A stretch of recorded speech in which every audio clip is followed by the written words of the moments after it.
मैं हरियाणा के एक छोटे से गांव में पैदा हुई। पापा फौज में थे और माँ बस एक साधारण सी हाउसवाइफ। पर सच कहूँ तो मेरी माँ कभी साधारण थी ही नहीं। गांव में रहते हुए कम पढ़ी लिखी होने के बावजूद उन्होंने मेरी पढ़ाई को कभी हल्के में नहीं लिया। गाँवों में अक्सर ऐसा होता है कि माएँ छोटी उम्र में ही अपनी लड़कियों से घर के काम करवाने लगती हैं, क्योंकि उन्हें लगता है कि लड़की को आखिर घर ही संभालना है।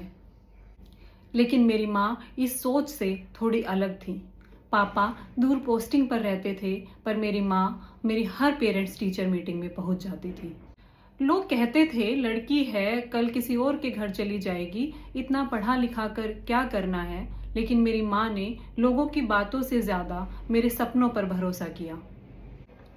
उन्होंने अकेले घर का, खेत का, पशुओं का सारा काम संभाला, लेकिन मुझे घर के कामों में नहीं लगाया, क्योंकि वो जानती थी कि अगर इसके हाथ बर्तनों में उलझ गए तो इसके सपने छूट जाएंगे। जब मोहल्ले वाले ताना मारते थे कि अगर लड़की को घर का काम नहीं सिखाओगी तो ससुराल में बदनामी होगी, तो मेरी माँ चुप रहती थी और मुझे पढ़ने देती थी।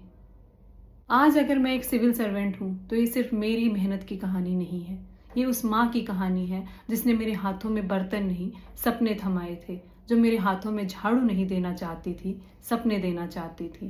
माँ, अगर आप नहीं होती तो मैं यहाँ तक कभी नहीं पहुँच पाती। अगर आपकी जिंदगी में भी ऐसी माँ है तो आज उन्हें एक बार धन्यवाद जरूर कहना। Thank you.